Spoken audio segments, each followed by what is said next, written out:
Welcome back to Flashback Friday, where we dive into the wildest, most controversial, and absolutely fascinating stories from the world of art and design.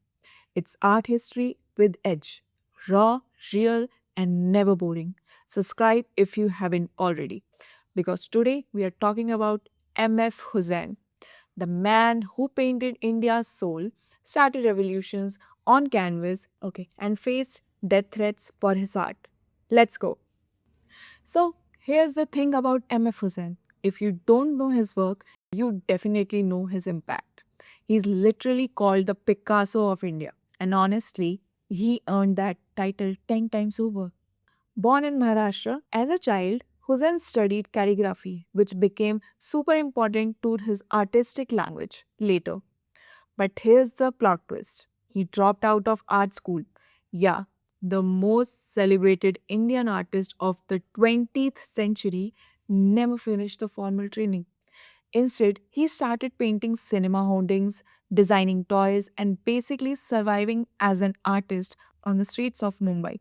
That hustle that became his superpower. In 1947, the year India got independence, Hussain and five other visionary artists launched something radical, the Bombay Progressive Artist Group. We are talking F.N. Souza, S.H. Raza, K.H. Ara, and others. These guys said, forget colonial art traditions. We are going to blend Indian heritage with modern European techniques and create something totally new. And boy, did they deliver.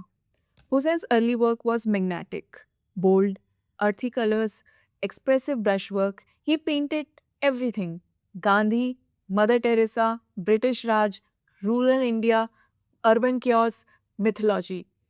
His paintings weren't just pretty pictures, they commented on society. They had opinions, they had rage and love and poetry all mixed together. What made Hussein special was his narrative power. He could tell an entire story in one painting. A horse wasn't just a horse, it was freedom, movement, power, India itself. A woman's face wasn't just a face, it was memory, longing, resilience. He worked in series exploring one theme from every possible angle until you understood not just what he painted, but why it mattered. By the 1950s and 60s, Hussain was the face of Indian modernism. His work was in museums worldwide. He was teaching, directing films, pushing boundaries constantly. But then came the controversy. In his later years, Hussain started painting series that included nude portraits of Hindu goddesses and Bharat Mata, Mother India herself, in the nude. In India's increasingly polarized political climate, these paintings became weapons. Extremist organizations called for his arrest, death threats poured in, lawsuits were filed. People were angry, really angry. Instead of backing down, Hussein kept painting. But the constant harassment, the legal battles, the pressure, it wore him down. In 2006, at 91 years old, he made the hardest decision. He went into self imposed exile. This is where the story gets bittersweet. Hussain moved to London, then Dubai, and finally decided to settle in Qatar. And here's the beautiful part: the Qatari royal family celebrated him and became his patrons. The painter, who was hounded out of his own country, found peace and support in the Gulf. He became a Qatari citizen in 2010, just a year before he passed away.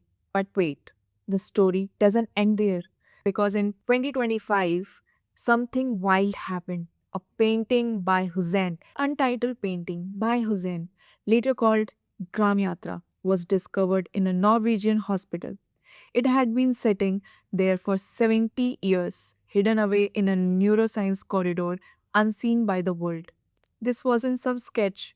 It was monumental 14-foot wide mural painted in 1954, depicting 13 scenes of rural Indian life after independence. It was basically Hussein's visual love letter to a newly independent India. When the painting went to auction at Christie's, New York in March 2025, something historic happened. The estimate was 2.5 to 3.5 million dollars. But the bidding was fierce. Five collectors battled it out. And when the hammer came down, it was sold for 115 crore of Indian rupees. And just last year, Qatar opened the world's first museum dedicated entirely to MF Hussain. It's called Loho Kalam MF Hussain Museum, which translates to canvas and the pen, designed by architect Martin Khosla, based on a sketch by Hussain himself. It features over 150 works, paintings, films, poetry, photography, tapestries, installations, basically everything Hussain created. And here's the thing that hits different. India didn't build this museum, Qatar did. The country that he spent his exile in celebrated him, archived him, and gave him the monument he deserved. So, what's the lesson? Maybe it's that great art outlasts controversy. Maybe it's that a painter who couldn't finish art school became the Picasso of India. Maybe it's that sometimes your home country doesn't get you, but the whole world eventually will. M.F. Hussain painted for 75 years. He painted independence, freedom, mythology, spirituality, chaos, and love. He faced death threats and exile, but his work lives forever.